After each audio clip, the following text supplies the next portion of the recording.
Like tens of thousands of others, I should have struggled to find a job, pay rent, and make it in New York City. But I didn't.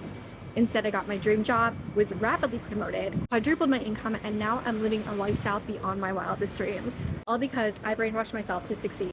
Here's how I did it. The first thing I needed to do was get rid of my inferiority complex. I felt completely inferior to everyone around me. Everyone seemed to have an Ivy League degree, an MBA, and brand name companies that I could only dream of on my resume. On the other hand, I had a criminology degree from a university that no one here had heard of.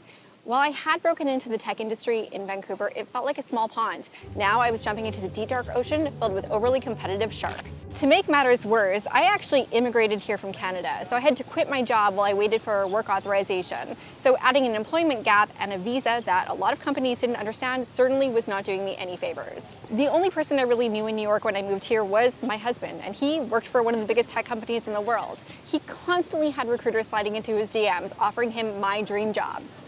It was so unfair. Honestly, I was really jealous every time that it happened. I wanted recruiters in my DMs too. But instead of just feeling frustrated, I decided to do something. There had to be a way that I could differentiate myself. Something that would make my lack of prestigious degrees or fancy ex-employers completely irrelevant. Something that would make my cold application stand out amongst the hundreds of extremely impressive candidates. And that, my friends, is how I discovered my UAQ, my unique awesomeness quotient. Because while I didn't have attention-grabbing names on my resume, I did have a unique set of skills and experience that wouldn't just make me stand out, it would make me unignorable. I won't bore you with the details of my UAQ when I arrived in New York City. Instead, I want you to go and uncover yours by downloading my free UAQ Starter Kit. Once I knew my UAQ, I knew exactly what I could do that no one else could. This gave me a ton of confidence in my job search. It helped me position myself as the only and obvious candidate for the job, for promotions, and for high visibility work. This isn't to say that I only heard yeses from here on out, or that I even felt confident that I would find a job, be successful, and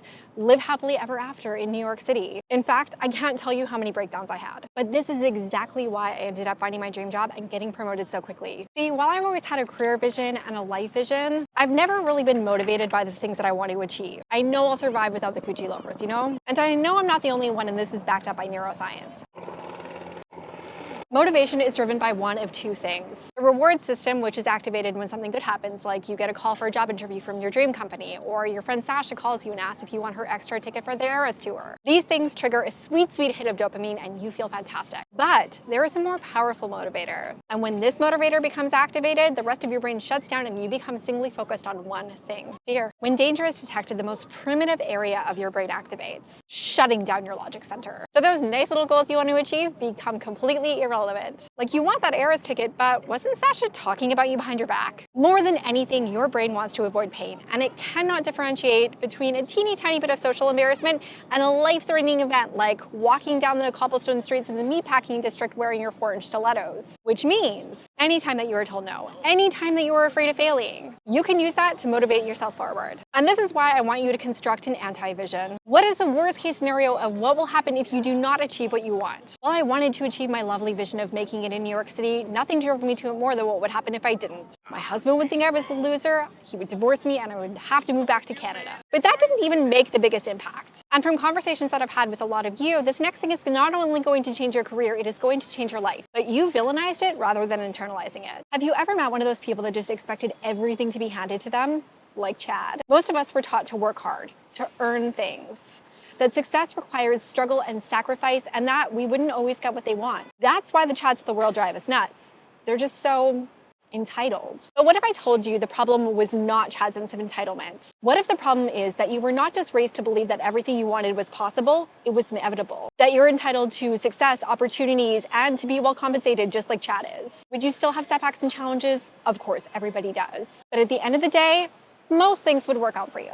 The more Chads that I met when I moved to New York City, the more I realized it was this exact mindset that was making it happen. And it started back when we moved here 12 years ago between my husband and I. We came up with this mantra that we used whenever we were facing something hard or some obstacle or setback. everything comes at brick. When I declined my first job offer in New York City because it was exploitive, I told myself everything comes at brick. And a few weeks later, I got my dream job offer. When I got into that job and there was a little bit of drama and I didn't necessarily see a growth path for myself, I told myself everything comes at brick. And then I found myself on the promotion fast track. When eventually the bureaucracy of working in a Fortune 500 company got to me, I told myself everything comes at brick, and I got multiple job offers to be a startup executive. The problem is not that other people feel entitled to money and success. It's that you don't. Of course, there was a few other things that I needed to unlearn to accelerate my career success in New York City, and I'm going to tell you what they are in this video. If that wasn't bad enough,